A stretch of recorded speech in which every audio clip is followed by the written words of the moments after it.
Sarah's phone buzzes again. The ominous message from an unknown number reads, "He's not who he says he is. Stay away from him." Sarah frowns, her mind racing. This is the third anonymous warning she's received about her new date, David. Her pulse quickens, fingers trembling slightly as she grips the phone tighter. She's heard that old adage about how things that seem too good to be true usually are, but this felt different. She's been on edge ever since the first cryptic message appeared. A part of her wants to dismiss it, brush it off as some kind of prank, but a deeper part of her, the one that had ignored the warning bells in her past relationships, whispers that something isn't right. Something about David, something about this whole situation feels wrong. Sarah glances across her apartment, the soft glow from the lamps casting shadows on the hardwood floor. She had been so excited when she met David. A charming guy on a dating app, great conversation, and a smile that seemed too perfect to be real. They'd gone on a few dates, nothing too serious, but enough to make her wonder if she'd finally found someone who could be worth her time.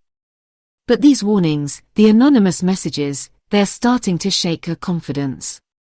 Her fingers hover over the keyboard, torn between deleting the message and responding with a demand for answers. She takes a deep breath and locks her phone, forcing herself to stay calm.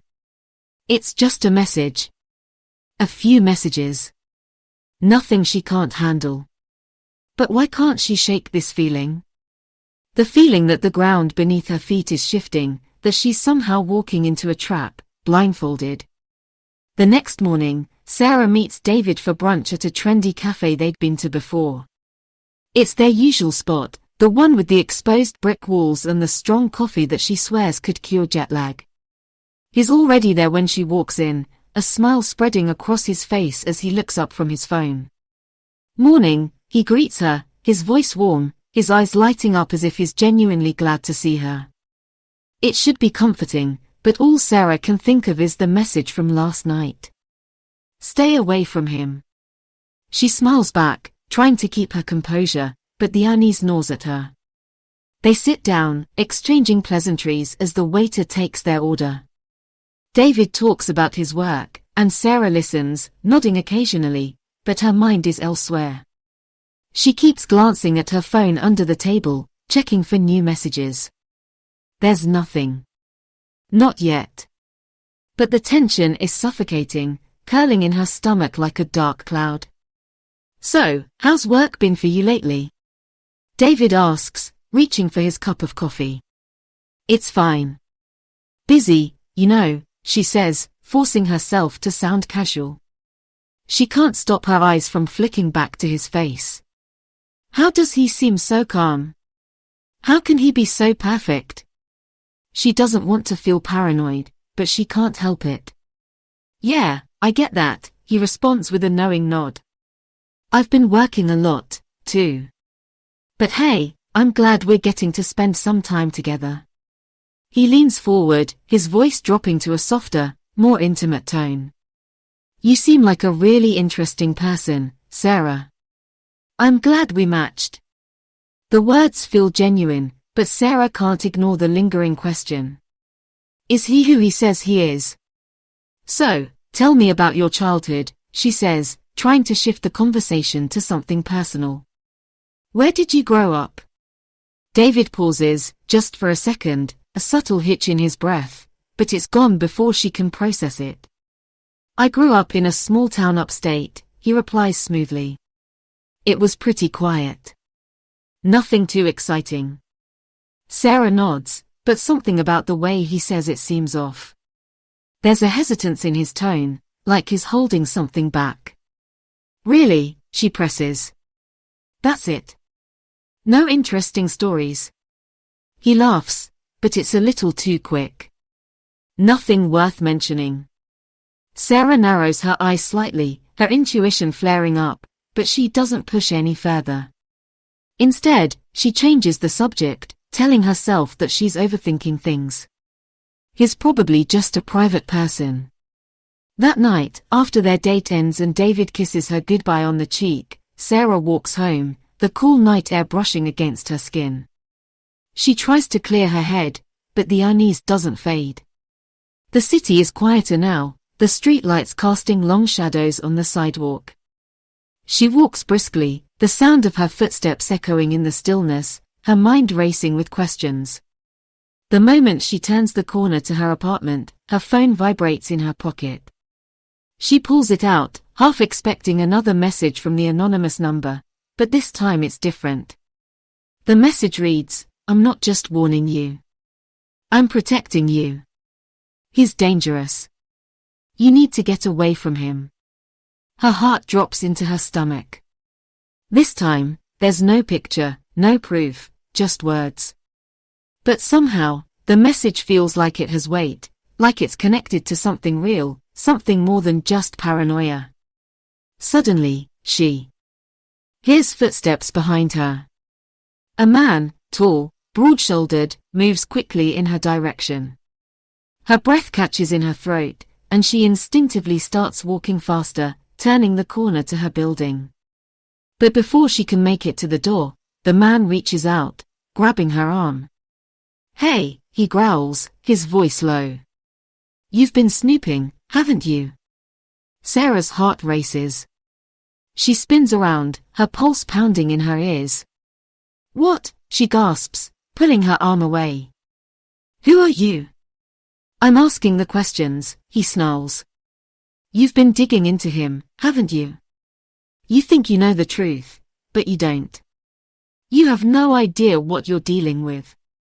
Sarah stumbles back, her fear skyrocketing. "Stay away from me," she snaps, shoving him as hard as she can. He staggers back, caught off guard, but not enough to fall. Before she can turn and run, the man disappears into the shadows, leaving her breathless, trembling in the dark. The next morning, her phone buzzes again, pulling her from her thoughts. This time, the message reads, "It's too late. David isn't who you think he is. I'm trying to protect you." Panic sets in as Sarah stares at the attached photo. It's a picture of her, taken just moments ago when she and David had shared lunch. Someone is watching her. But who? The mystery deepens, and Sarah realizes that she's in far deeper than she ever imagined. Whoever is sending these warnings is one step ahead of her, but why? What do they want from her? And most importantly, who is David, really? Sarah's heart pounded as her phone buzzed again. It was the third message today, each one more menacing than the last. She opened it with a growing sense of dread, knowing what was coming before her eyes even met the screen. "He's been following you for weeks." The words felt like a punch in the stomach. Sarah stared at them, her finger frozen above the screen. Her mind raced, trying to process the meaning. Following her. For weeks. Her pulse quickened, and a sharp chill crept down her spine. She glanced nervously at the door, as if expecting someone to burst in. But the apartment was still, the hum of the refrigerator the only sound that filled the silence. The message had come from the same unknown number, the same faceless stranger who had been sending her warnings for days now. The same person who had claimed to be trying to protect her. But from what? From whom? David. The name echoed in her mind. Everything had been fine at first. David, the charming man she'd met on the dating app. He had been everything she thought she wanted, attractive, attentive, and easy to talk to. But now, every message, every strange encounter, every warning she received painted a picture of a man she didn't recognize. Was he really the person he'd seemed to be? Sarah leaned back in her chair, rubbing her temples. The weight of the unknown was suffocating. Her mind raced with all the possibilities. Had she been wrong to trust him? Was David really the man he claimed to be, or was he hiding something far darker? She quickly unlocked her phone and texted David, her fingers shaky as she typed. "I need to talk to you. Something's wrong. I just received another message." Her phone vibrated almost instantly in response. She opened the message. David's reply was calm, reassuring, as always. "It's just some nonsense. I told you before, don't worry about it. Let's not let this ruin what we have. His message, so simple, so smooth, only made the pit in her stomach grow deeper. He wasn't taking her seriously. Why wasn't he worried? She stared at the message, feeling the uncertainty build. David had always been good at deflecting her concerns, brushing them off with his calm demeanor. But now, she couldn't shake the feeling that something was terribly wrong. He knew she was uneasy, and yet he remained unflappable. That should have comforted her, but instead, it left her feeling more paranoid. The next few days passed in a blur. Sarah tried to carry on with her usual routine, work, meetings, catching up with friends, but the nagging sense of something off followed her like a shadow. She had trouble concentrating on her tasks at work, her mind drifting back to the messages and her growing suspicions. She found herself checking her phone compulsively, her eyes darting to the screen at every vibration, hoping for something, anything, that might give her clarity. Lena, her best friend, had noticed her distracted behavior, but she hadn't said much. Sarah appreciated the concern, but she wasn't sure how to explain what she was feeling. She didn't want to sound paranoid. I'm just tired, Sarah had said when Lena asked about her mood one afternoon. Are you sure? Lena had asked, her eyes narrowing slightly. You've been acting a little off lately. Are you okay? Sarah forced a smile. I'm fine. Just a lot on my mind. But inside, she knew the truth. She was unraveling. The more she thought about the messages, the more she questioned everything. Her work was slipping. Her relationship with David was becoming a twisted game of cat and mouse, with no answers in sight. She felt like she was losing control of her own thoughts, and it scared her. It was Thursday night when the next surprise came. Sarah was walking to her car after work, her steps quick, head down, trying to block out the unease. She had learned to live with it, to some extent, but it didn't make it any easier. The air was cold, and the streets were nearly deserted, just the occasional car passing by, the hum of the city filling the silence. As she neared her car, she noticed someone standing next to it. A man, tall and broad-shouldered, his face obscured by a dark hoodie. He didn't move when she approached, just stared at her. A wave of panic washed over her. Excuse me, Sarah called out, her voice tight. The man didn't respond. He simply stared, unmoving, as if waiting for her to come closer. She stopped just a few feet away from him, her heart hammering in her chest. Can I help you? She asked, trying to keep her voice steady. Without warning, the man lunged at her, grabbing her by the arm with surprising force. You've been snooping, haven't you? He growled, his grip tightening. Sarah's mind raced, her breath catching in her throat. Who was this? Why was he threatening her? She fought to break free, her other hand pushing against his chest. Let go of me, she shouted, panic rising in her chest. For a moment, the man seemed to hesitate, and in that instant, Sarah shoved him away with all her strength. He stumbled back, but didn't fall. She didn't wait to see what he would do next.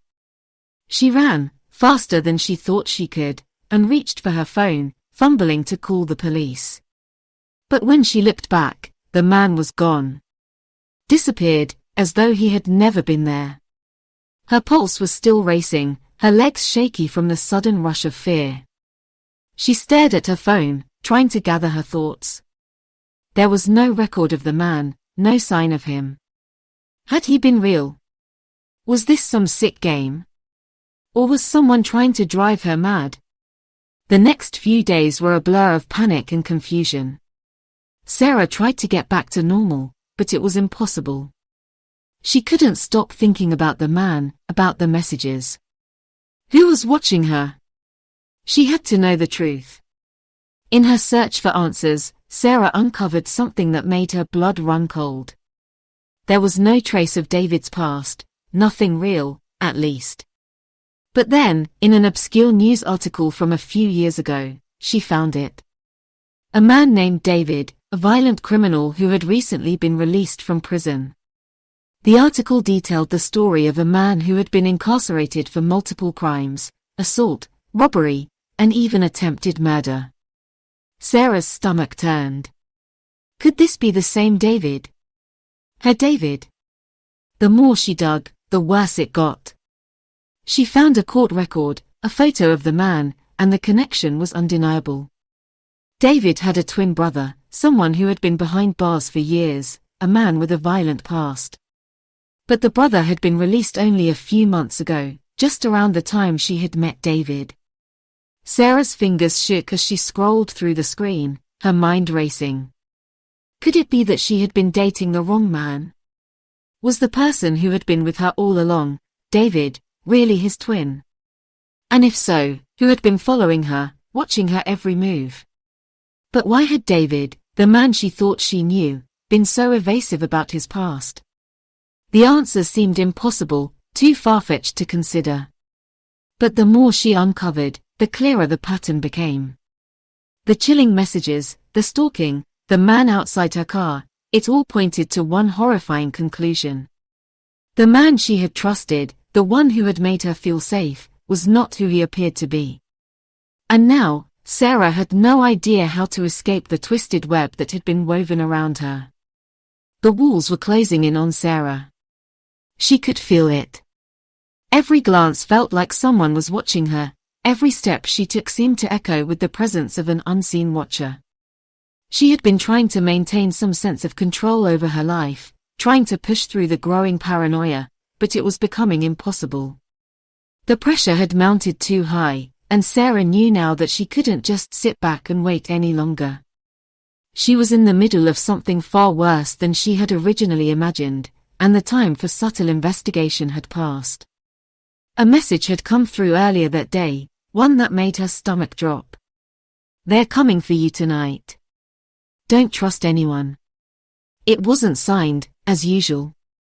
Just another chilling text from the unknown number.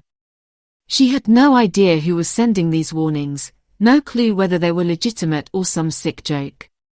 But her instincts, honed from years of experience as a cautious woman, told her it was all too real. The sense of danger was suffocating, and she could no longer deny the magnitude of the situation. Every moment felt like it could be her last. The hours dragged on, each minute feeling heavier than the last.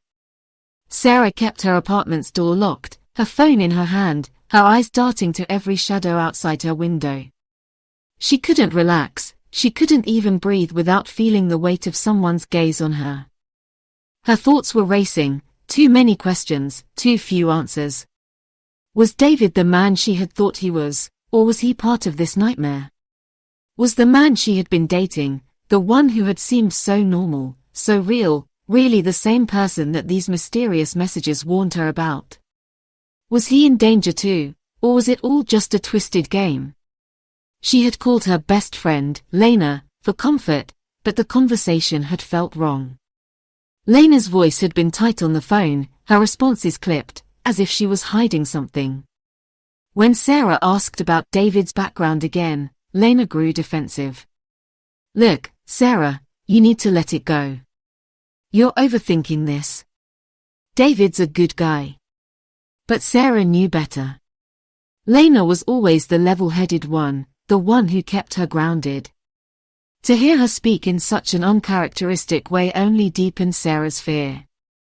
Lena's dismissive tone only pushed Sarah further into a corner. Something wasn't right. That night, Sarah decided to confront someone who might have answers, a former acquaintance of David's, a man named Luke who had worked with him briefly at a marketing firm. She'd heard David mention him once or twice, but something about Luke's name had always seemed to linger in her mind. He was a loose thread, a possible link. She had tracked down his contact information after some digging, and now, as the darkness of the night loomed, Sarah felt the impulse to reach out to him. Luke didn't hesitate when she called. He was eager to talk, almost too eager. When they met in a quiet cafe, he looked around nervously before leaning in close, his voice low. "You're in danger, Sarah. You need to get out of here." He didn't explain himself, just spoke in quick bursts, like he was afraid to be overheard. David's twin brother. He's not who he says he is. David's dead. I don't know how, but the man you've been seeing isn't David. It's his brother, his twin. The guy's dangerous. I don't know why he's doing this, but if you don't leave him, if you don't get away from this mess, he'll kill you too. The words hit Sarah like a slap. The world around her seemed to blur, the sound of Luke's voice ringing in her ears, but the words, those words, were impossible to ignore. David was dead. The man she had been seeing, the man she trusted, was his twin. David's twin brother was the one stalking her. He was the one who had been pretending to be David, weaving the web of lies that had ensnared her. He was the one who had been watching her from the shadows. A chill ran down Sarah's spine, and she stood up quickly. Where is he? Where's David's twin? What's his name? I need to know everything. Luke looked even more uncomfortable now, his eyes darting around again. You need to get out of here, Sarah. He's dangerous. I don't know how, but he's involved in things, bad things. Just leave. Don't try to find him. It'll only make things worse for you. But Sarah couldn't leave. She had to know the truth. She needed to confront this nightmare head-on. She had come too far to back down now. That night, Sarah returned to her apartment, her mind spinning with what she had learned. Luke's words repeated over and over in her head like a broken record. David was dead, and the man she had been with was the twin brother. The dangerous twin. She couldn't stay still. She couldn't sleep. Every creak of the building, every whisper of wind outside felt like a warning. She could feel him out there, waiting, lurking in the shadows, always one step ahead. The realization hit her like a freight train. She had to face him. She couldn't run anymore. The sound of footsteps outside her door snapped her back to reality. She grabbed the knife she kept in the kitchen drawer for protection, the cold steel a small comfort in her trembling hand. Her heart raced, the fear flooding her veins. She heard the sound of the door handle rattling, and then a knock, soft, deliberate. Sarah's breath caught in her throat. It was him. David's twin. The door rattled again. This time, the sound wasn't just the wind, it was the force of someone trying to break in. Sarah, came a low, chilling voice from the other side. I know you're in there. I just want to talk. I didn't mean to scare you. But Sarah wasn't fooled. She wasn't about to let him talk his way out of this. She moved quickly, positioning herself by the door, ready for anything. The door slammed open, and before she could react, David's twin, this monster masquerading as her boyfriend, was in the room. He lunged at her, his movements quick and brutal. Sarah screamed, but her instincts took over. She swung the knife in a desperate attempt to defend herself. It connected with his arm, but he barely flinched. The pain shot through her, but she refused to back down. The struggle was intense, a blur of limbs and desperate gasps for air. Finally, Sarah managed to push him back just long enough to gain some distance. Her mind raced, but just as she was about to run for the door, David's twin grabbed her by the wrist. David isn't dead, he sneered, his voice dripping with cold malice. He's the one I've been pretending to be. I killed the real David. He was weak. I needed to be him. And now, you're mine. You don't get to walk away from me. His words hit her like a punch to the gut. He had killed his own brother. The man she had been dating, the man she thought she knew, had been a lie. This wasn't David. This was someone else entirely. She managed to break free, running toward the door, but her body was weak, her movements shaky. Just as she reached the hallway, she heard the sound of footsteps behind her. A voice echoed in the dark, You won't make it out of here, Sarah. And then, the world tilted again. But as she ran, trying to escape, she turned the corner and ran into something far worse than she could have imagined. Lena, her best friend, standing there, blocking her way. Lena's smile was tight, almost forced. It's over, Sarah. You should have listened. Sarah's heart hammered in her chest as she stared around the cold, dimly lit warehouse. The air smelled musty, the walls grimy, and the whole place had the feeling of a forgotten place, a long-abandoned structure that was now being used for something far darker. It was impossible to know how long she had been here, how much time had passed since the brutal confrontation at her apartment. But it felt like hours, hours spent trapped in a cage, surrounded by enemies. Lena stood to one side, her arms folded across her chest. Her expression was unreadable, her eyes cold. Sarah tried to meet her gaze, but Lena's face only deepened the sickening feeling in her stomach. How had it come to this? David's twin loomed in the background, a hulking figure with a sneer plastered on his face. Behind them were two other men Sarah didn't recognize. They had the look of hired muscle, dangerous, and ready to do anything their leader commanded. Sarah's mind raced as she assessed her situation. There was no way out. The walls of the warehouse were too high, the doors locked, and the small windows out of reach. Her stomach twisted with fear as she realized how close she was to losing it all. The danger that had been lurking at the edges of her life had now consumed her entirely. I can't believe you're still resisting, David's twin sneered, taking a step toward Sarah. His grin was wide, but it didn't reach his eyes. There was no warmth in it, just cold malice. It's over, Sarah. You're not walking away from this. Lena moved forward, a sharp, bitter smile twisting her lips. You should have listened to me, she said quietly. You were never going to win, Sarah. You were just a pawn in all of this. You never had control. The words hit Sarah like a punch. Pawn.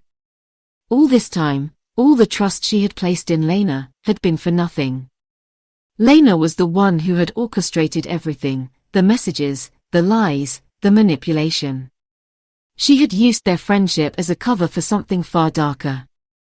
I thought you were my friend, Sarah whispered, her voice trembling, though she refused to let the tears fall. She wouldn't show them that weakness. Not now. Not when everything depended on staying strong.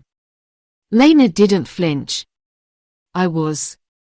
Until you got in the way of what I needed. Her eyes gleamed with something darker now, something far more dangerous. David was never the target. You were. And now, you're the one who's going to pay. Sarah felt her knees weaken as the truth settled over her like a heavy blanket. Lena had always been close to her, always there for her. But all that time, Lena had been pulling the strings behind the scenes, luring Sarah deeper into a trap she couldn't escape. She had been the mastermind all along. David's twin took a step forward, his voice low and dangerous. Get ready for the end, Sarah, he growled. You don't have a choice anymore. The walls seemed to close in on her, but something snapped inside Sarah. She wasn't going to let them win. Not now. Not after everything she had been through. She was stronger than this. She had to be. Her mind worked quickly, instinct kicking in. What can I do? She couldn't overpower them, not physically. But she wasn't entirely powerless. The warehouse had to have a security system, something. Her eyes flicked around the room, scanning for any clue that could give her the upper hand. She had to create a blind spot, a way out, and fast. There. To the side of the room, partially hidden in shadow, a control panel on the wall. It was her only shot. Get her! David's twin shouted. Sarah didn't hesitate. She lunged toward the panel, her fingers flying over the buttons with a speed born of desperation. She didn't have time to read the screen or understand every detail. She just needed to disable the cameras, create a gap in their surveillance. She could hear the sound of footsteps behind her, but she wasn't stopping. The whir of the security system powering down was like music to her ears. She slammed a button, creating a small window of opportunity. The cameras were off for the moment, their eyes temporarily blinded. She didn't look back. Running as fast as her legs would carry her, Sarah dashed toward a side door she had spotted earlier, just a crack open. The metal handle was cold under her palm, but it gave way with a loud creak. She didn't hesitate. She ran into the night, into the cold, the air thick with her fear and determination. But before she could even take a full breath of relief, she heard the pounding of footsteps behind her. David's twin was already on her tail. "Sarah," he bellowed, his voice full of rage. "You can't run forever." Her feet hit the pavement, pounding as her breath came in sharp gasps. Sarah's pulse was a drumbeat in her ears, the rush of adrenaline making her feel lightheaded and focused all at once. She could hear the sound of pursuit closing in. There was nowhere to hide. She needed a plan, and she needed it now. She turned a corner sharply, hoping to lose him in the maze of alleyways. But there was no time to waste, she was too close to being caught. There had to be something, anything, she could use to turn the tables. Ahead, a car sat, parked at the curb. She ran toward it, her mind working quickly. She slid under the wheel and yanked open the door. It was locked. No time for this. She pulled a wire from her bag, using her tech skills to hotwire the car. It wasn't perfect, but it would work. Just as the engine sputtered to life, David's twin appeared in the alley, rage flooding his face. He sprinted toward her, but Sarah didn't hesitate. She slammed the car into reverse, driving straight toward him. He barely had time to react as the car barreled toward him, the impact sending him stumbling backward. But as she sped off, Sarah knew this wasn't over. He was still alive. And he would come after her. The police arrived minutes later. Sarah didn't know how long it took, but the sirens were a welcome sound. She let them take control, offering up what little information she could remember.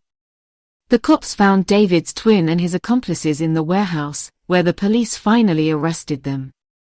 They had their answers, but not all of them. The investigation would take time. But it was over. Or so Sarah thought. The truth came out slowly, piece by piece. The police uncovered a tangled web of lies and deceit, but it wasn't just David's twin who had been orchestrating the trap. It was Lena. Lena had used her friendship with Sarah as a cover. She had manipulated her from the start, pulling her into a carefully laid-out scheme. Lena wasn't just a pawn, she had been the mastermind, the one who had carefully crafted every step of Sarah's downfall. "Why?" Sarah asked, sitting across from Lena in the interrogation room. Her hands shook, her heart still racing from the chaos of the past few days. Lena looked at Sarah, her face expressionless, her voice cold. "You were always in the way," she said, her words cutting through the tension like a blade. "You don't understand, Sarah. You never understood how much I had to sacrifice for this. I was in love with David, the real David. But he rejected me because of you. You ruined everything. So I did what I had to do." She paused, her eyes burning with resentment. "I manipulated his twin. He already hated David because of the family property dispute. He was angry, bitter, and I used that. I convinced him that if we got rid of David, everything would be ours. So we did. We killed him, Sarah." Her voice grew darker as she continued. "But you were the loose end. The only one who could connect the dots. I couldn't afford for anyone to suspect anything, so I had to keep you in the dark. I sent those anonymous messages to you, hoping you'd stay away from David. I needed you to believe he wasn't who he seemed. I didn't want to kill you, Sarah. I thought you'd figure it out, stay away, and save me the trouble. But you didn't. You wouldn't listen. Lena stepped closer, her eyes narrowing with cold fury. You gave me no choice, Sarah. The revelation cut deeper than any knife. The ordeal was over. Sarah had survived, but the scars, physical and emotional, would take time to heal.